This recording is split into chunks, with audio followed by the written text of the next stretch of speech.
Well, good morning, Limbrick Wood. It's great to be with you virtually this morning. I would have loved to have been there in person, and I'm sure that time will come before too long. But I appreciate the opportunity to spend a few minutes talking with you this morning and telling you a little bit about the work that we do at the Eternal Wall of Answered Prayer, where we are building a national landmark here in the heart of the nation that tells the world that Jesus is alive, that he loves us, and he answers when we call to him. Now, I'll tell you a little bit more about Eternal Wall in a few minutes, but our big mission is to make hope visible. Make hope visible to our families, to our communities, the people we go to school with, the people we work with, and ultimately to the nation. Now, in the Bible, there's a story in the book of Isaiah, and the prophet talks about a time when darkness will cover the earth. That's the expression he uses. And I've heard many people describe the year 2020 in similar ways, where fear, uncertainty, chaos, sickness, death, economic turmoil, they're spreading out across the world. And this passage in Isaiah 60, it's not totally depressing, because what God says in the midst of that darkness, he tells his people to arise and shine. He says, arise and shine in the darkness. He says, when you do, the nations will come to that light. And that's what we're trying to do at Eternal Wall. We're trying to shine a light into the darkness by telling stories of hope. That hope that is found in Jesus and his power to rewrite our own story when we call out to him and he answers our prayer, even when we find ourselves in the darkest places. I'm going to tell you a couple of stories, take you on a little bit of a journey through my life, kind of a prayer journey, where I've learned a few things about prayer and discovered some things about the nature of God along the way. And the first of these is back, more years than I'd like to admit. Back when I was 13 years old, I was living in America, and at that time as a teenager, I was really optimistic about the future. I had a lot going for me. I was doing well in school. I was particularly doing well in sports. And I kind of had this dream of being a professional baseball player. Now, to do this, I knew I had to get on the academy program of our local professional team. So there was a tryout program for that, and I put my name forward, and I got a slot to try out, and I passed the audition, if you like.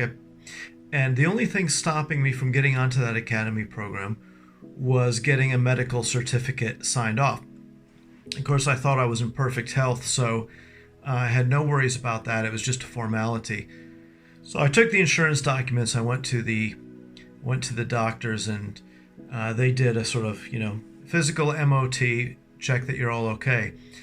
Now, at the end, he says, I think we need to sit down and talk about something. And that's never a good thing to hear that from a doctor.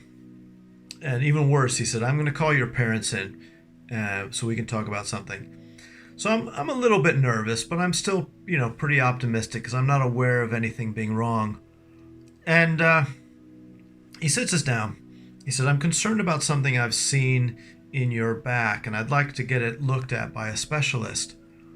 So that we go see this specialist, and at the end of that, they say, we've discovered that there's a spinal disorder. It's a degenerative spinal disorder. And ultimately, if we don't do something about it, this will lead to your spine collapsing under its own weight. Now, to stop that, what we can do is we can do surgery, and we can attach a rod up through your spine. It's a difficult procedure. I can't guarantee any particular outcome. We would hope to be able to get you mobility in a wheelchair. There's a very slim chance you'll be able to walk, but that's doubtful. And so at this point, I'd even stopped listening. I just heard them basically saying, your world is over, or that's how it sounded to me. I was one moment I was facing a really bright future, and now it seemed like that darkness had descended on my my world and my life was over. So we went back home, and before we'd gone, I'd asked the doctor. I said, "Is there anything I should be avoiding doing?" And I remember these words really clearly. He said, "Do whatever you want for the next couple months. You can't make it worse, and it's likely to be the last time you do these things." So that was the thing ringing in my ears when we went home. But when we sat down with my parents and we talked about it, my parents said, "Well, what we're going to do is we're going to pray that God does a miracle." And there's a story in 2 Kings, chapter 13 in the Old Testament, where there's a king, and he's basically at war with his enemies, and the enemies have come against him, and the king can't hold back the advance of these enemies anymore. And he goes to see the prophet Elisha, and Elisha does an interesting thing. He hands him some arrows. He puts them in his hand, and he says, "Strike the ground, and God will deliver you." So the king takes these arrows, and he kind of hits the ground 3 times, and then he stops. And the prophet says, "Well, why did you stop?" He said, "If you were to continue striking the ground, all that opposes you would be removed." And it's a lesson about persisting and continuing on. And my parents were a great example of that. They were brilliant at striking the ground. They said, "We're going to pray every single day until you have surgery that God would do a miracle." And they did just that. Every morning before I went off to school, every evening when we were eating together, they were striking the ground and being persistent in prayer, presenting it to God time and time again. Now, the great news about the story is that when I went back to have the surgery a few months later, they did an x-ray and they compared it to the previous ones they'd done. And in this new x-ray, they saw that all the bones had aligned, that the splinters and fragments of bone that had been visible in the other ones were no longer there. So they sent me home. I didn't have the surgery that day, and I never had it since then. I went on to join that baseball team, and I've had no difficulty for the past 3 decades since that moment. And I learned something really important about that principle, about persisting in prayer and continuing to present it before God until He answers. But I also, in that experience, met the God who heals, and that changed my life. And He continues to change my life and to guide my path and intervene in re-scripting my story to this very day. Now, the second story I want to tell you comes several years later. 20 or 30 years later. And it was at a time in my life I was doing a lot of traveling, going to different countries, helping establish schools and helping leaders with their vision and different things. And I love traveling. I've always liked it. I have no fear of flying or anything like that. And I was on my way to a trip to Taiwan with a colleague of mine. And I was in the back seat of their car driving down to Heathrow Airport. I was excited about this trip. It was going to be a great experience. We were looking forward to spending time together. And all I can describe is there came an instant while I was sitting in the back seat where suddenly this fear and anxiety came over me, and just a sense of panic. And I'm trying to, not let on like anything is wrong, and I'm drinking all the bottle of water that I've got with me, and I'm trying to play it cool, but I feel this panic, this darkness descending on me, and I didn't know what was going on. Never experienced anything like it before.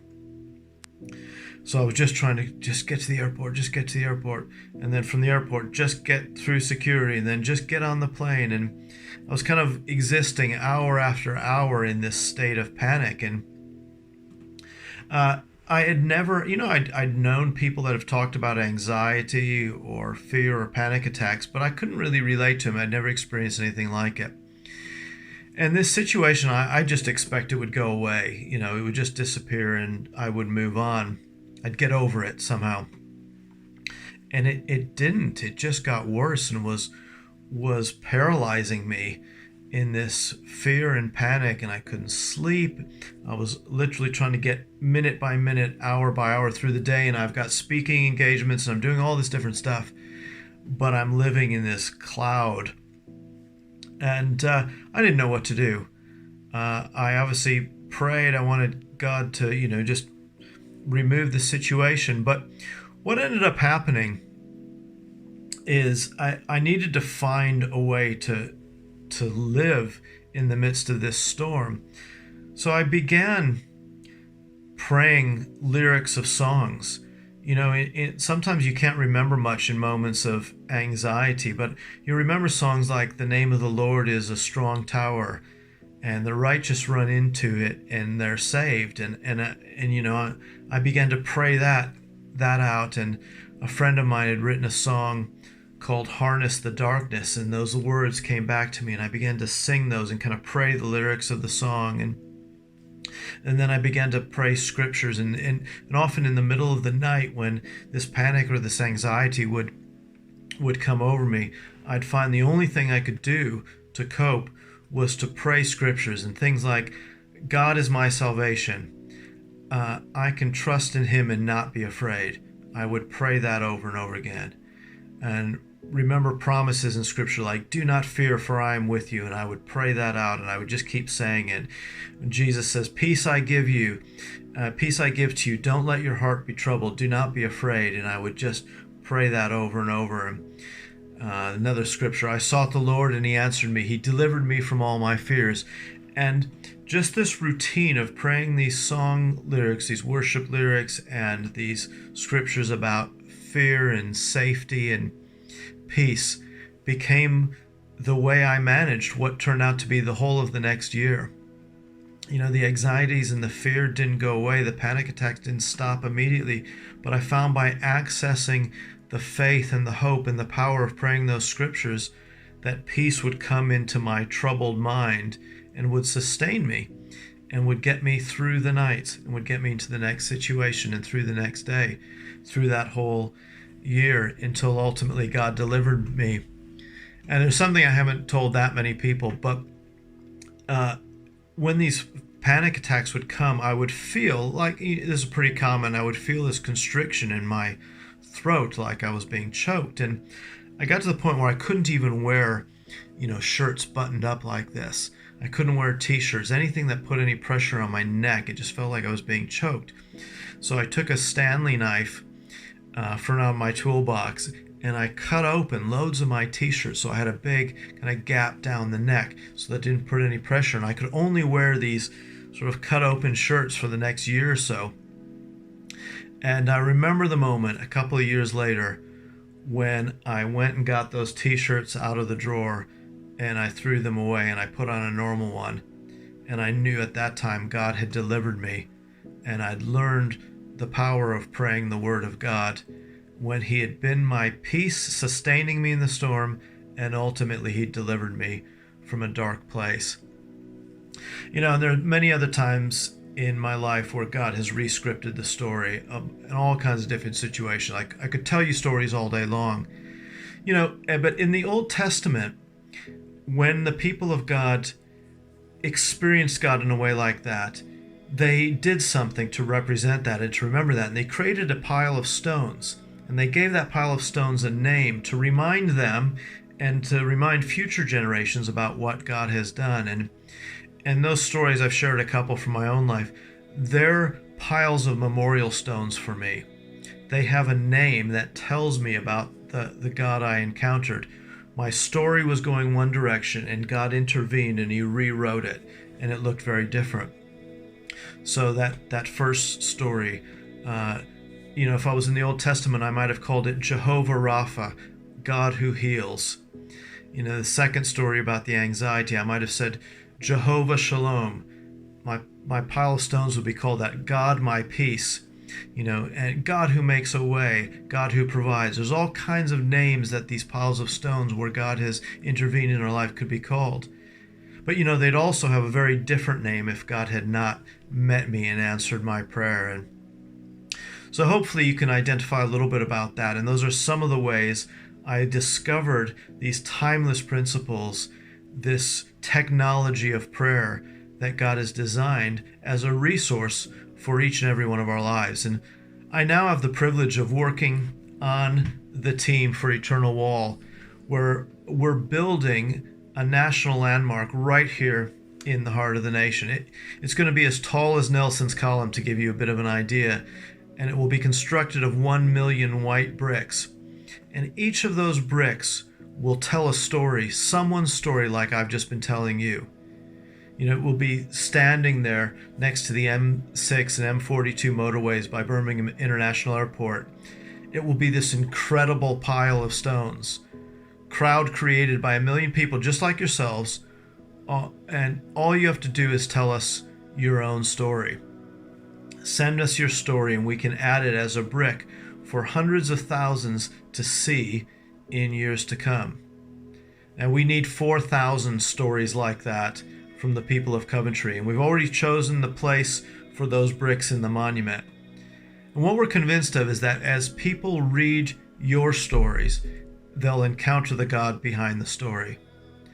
So I think we'll put a link here on the screen where you can easily go onto our website and send us your story of answered prayer, and take us one of the 1 million steps we need to take to see this monument built. So there you go, a couple stories from my own life where through my experience I learned more about prayer, I learned what God was like, and those stories are not just historical record, they continue today. God is the same today. They're not just distant memories. And that's what God is wanting for all of us, to experience His power to rewrite the story of our lives. For our lives now, no matter how dark our circumstances appear at the moment. So I want to encourage you to think back through your life, stop and take the time to remember the things that God has done, or even pray to Him now as you're watching this talk, maybe sitting in your own home streaming this. Wherever you are watching this, God is still in the business of rewriting stories. And I really look forward to reading some of those that you remember and send in to us in the days and weeks to come. Until then, just pray that God would bless you and keep you until I see you again. Thank you.